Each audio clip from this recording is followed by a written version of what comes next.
जय श्री कृष्णा। राधे राधे। आप सभी का आपके अपने YouTube चैनल में बहुत बहुत स्वागत है। प्रेम से बोलिए श्रीमद् भागवत महापुराण की जय। आप सभी का दिन शुभ और मंगलमय हो। आज हम रसपान करेंगे श्रीमद् भागवत महापुराण के प्रथम स्कंद के 16वें अध्याय का। अध्याय का नाम है परीक्षित के दिग्विजय तथा धर्म और पृथ्वी का संवाद। तो चलिए प्रारंभ करते हैं। उन्होंने अपने विनयी पौत्र परीक्षित को, जो गुणों में उन्हीं के समान थे, समुद्र से घिरी हुई पृथ्वी के सम्राट पद पर हस्तिनापुर में अभिषिक्त किया। उन्होंने मथुरा में सूर सेनाधिपति के रूप में अनिरुद्ध के पुत्र वज्र का अभिषेक किया। इसके बाद समर्थ युधिष्ठिर ने प्रजापति यज्ञ करके अग्नियों को अपने में लीन कर दिया, अर्थात गृहस्थ आश्रम के धर्म से मुक्त होकर उन्होंने संन्यास आश्रम ग्रहण किया। युधिष्ठिर ने अपने सब वस्त्राभूषण आदि वहीं छोड़ दिए एवं ममता और अहंकार से रहित होकर समस्त बंधन काट डाले। उन्होंने दृढ़ भाव से वाणी को मन में और मन को प्राण में, प्राण को आपन में और आपन को क्रिया से मुक्त किया तथा मृत्यु को पंचभूत शरीर में लीन कर लिया। इस प्रकार शरीर को मृत्यु रूप अनुभव करके उन्होंने उसे त्रिगुण में मिला दिया। त्रिगुण को मूल प्रकृति में सर्व कारण रूपा, प्रकृति को आत्माओं में और आत्माओं को अविनाशी ब्रह्मा में विलीन कर दिया। उन्हें यह अनुभव होने लगा कि यह संपूर्ण दृश्य प्रपंच ब्रह्मा रूप है। उसके पश्चात उन्होंने शरीर पर चीर वस्त्र धारण कर लिया, अन्न जल का त्याग कर दिया और मौन ले लिया और केस खोलकर बिखेर लिए। वे अपने रूप को ऐसा दिखाने लगे जैसे कोई जड़, उन्मत्त या पिशाच हो। फिर वे बिना किसी की बाट देखे तथा बहरे की तरह बिना किसी की बात सुने घर से निकल पड़े। हृदय में उस पर ब्रह्मा का ध्यान करते हुए, जिसको प्राप्त करके फिर लौटना नहीं होता, उन्होंने उत्तर दिशा की यात्रा की, जिस ओर पहले बड़े बड़े महात्मा जन जा चुके थे। भीमसेन, अर्जुन और युधिष्ठिर छोटे भाइयों ने देखा कि अब पृथ्वी में सभी लोगों को धर्म में सहायक कलयुग ने प्रभावित कर डाला है, इसलिए वे भी श्री कृष्ण चरणों की प्राप्ति दृढ़ निश्चय करके अपने बड़े भाई के पीछे पीछे चल पड़े। उन्होंने जीवन के सभी लाभ भली भांति प्राप्त कर लिए थे, इसलिए वे निश्चय करके ही भगवान श्री कृष्ण के चरण कमल ही हमारे परम पुरुषार्थ है, उन्होंने हृदय में धारण किया।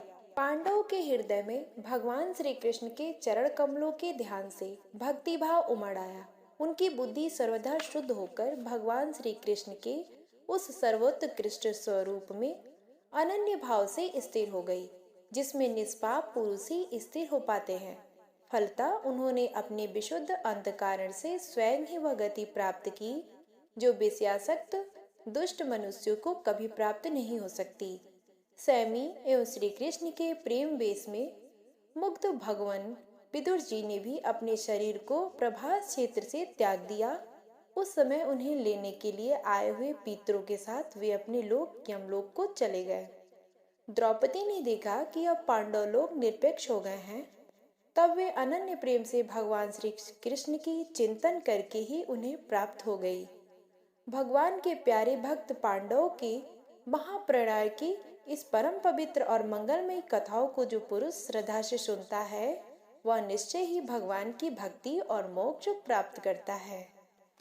सूत जी कहते हैं, सौनक जी पांडवों के महाप्रयाग से पश्चात सूत जी कहते हैं, शौनक जी पांडवों के महाप्रयाण के पश्चात भगवान के परम भक्त राजा परीक्षित श्रेष्ठ ब्राह्मणों की शिक्षा के अनुसार पृथ्वी का शासन करने लगे। उनके जन्म के समय ज्योतिषियों ने अपने संबंध में जो कुछ कहा था, वास्तव में वे सभी महानगण उनमें विद्यमान थे। उन्होंने उत्तर की पुत्री इरावती से विवाह किया। एक तो थोड़ी आयु, ऐसी अवस्था में संसार के मंदभाग्य विषयी पुरुष की आयु व्यर्थ ही बीती जा रही है, नींद में रात और व्यर्थ के कामों में दिन। सूची ने कहा, जिस समय राजा परीक्षित कुरु गंगाजल देश में सम्राट के रूप में निवास कर रहे थे, उस समय उन्होंने सुना कि मेरी सेना द्वारा सुरक्षित साम्राज्य में कलयुग का प्रवेश हो गया है। इस समाचार से उन्हें दुख तो अवश्य हुआ, परंतु यह सोचकर कि युद्ध करने का अवसर हाथ लगा, वे उतने दुखी नहीं हुए। उसके बाद युद्धवीर परीक्षित ने धनुष हाथ में ले लिया। वे श्याम बड़ के घोड़े से जुटे हुए सिंह की धज वाले सुसज्जित रथ पर सवार होकर दिग्विजय करने के लिए नगर से बाहर निकल पड़े।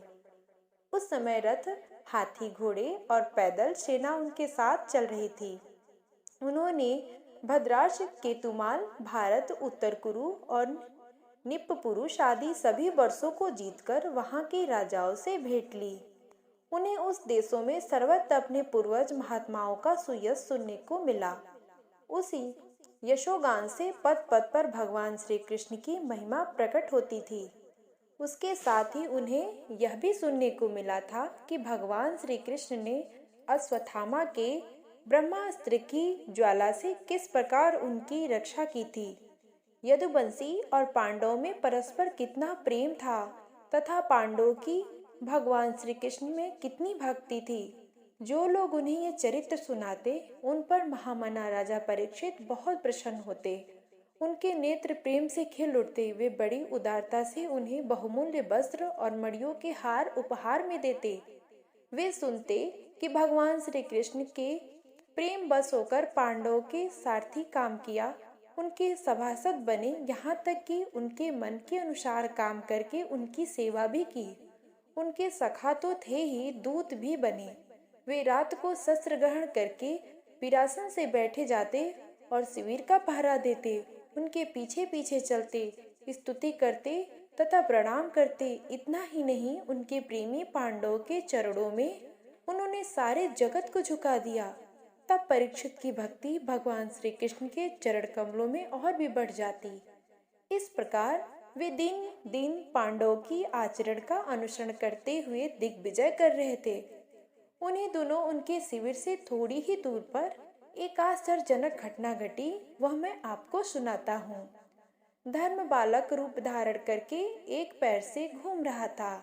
एक स्थान पे उसे गाय में के रूप में पृथ्वी मिली। पुत्र की मृत्यु से दुखिनी माता के समान उनके नेत्रों से आंसुओं के झरने झर रहे थे।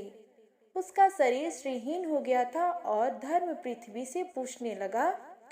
धर्म ने कहा, कल्याणी, कुशल से तो हो ना? तुम्हारा मुख कुछ कुछ मलिन हो रहा है, तुम श्रीहीन हो रही हो।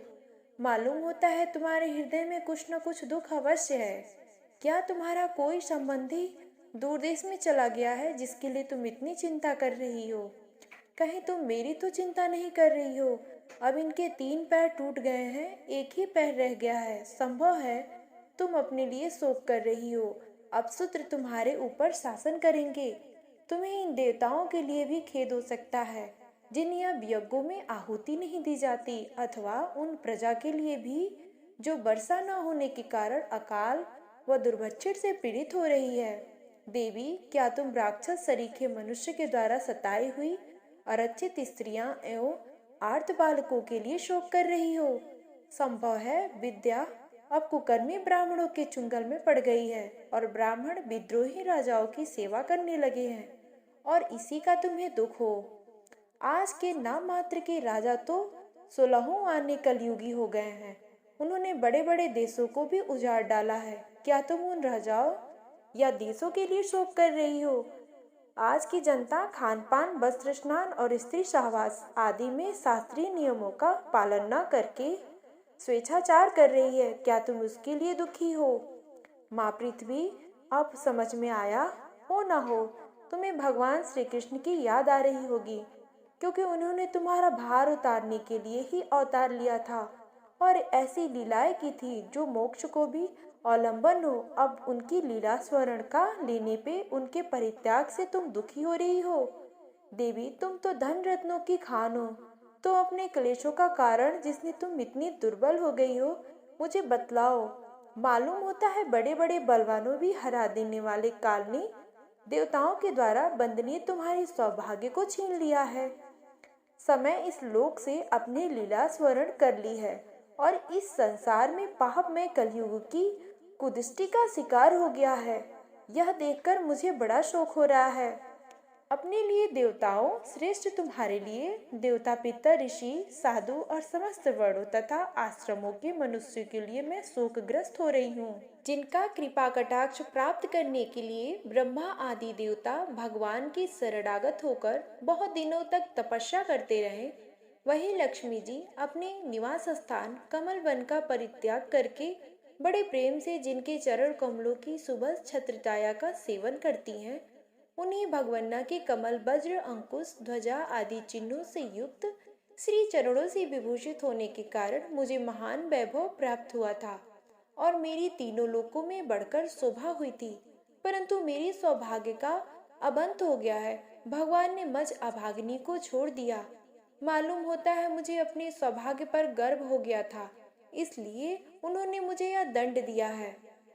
तुम अपने 3 चरणों के कम हो जाने से मन ही मन कुढ़ रहे थे, अतः अपने पुरुषार्थ से तुम्हें अपने ही अंदर पुनः सब अंगों से पूर्ण एवं स्वस्थ कर देने के लिए अत्यंत रमणीय श्याम सुंदर विग्रह से यदुवंश में प्रकट हुए और मेरे बड़े भारी भार को, जो असुरवंशी राजाओं की सैकड़ों औछौरियों में रूप में था, नष्ट कर डाला, क्योंकि वे परम स्वतंत्र थे।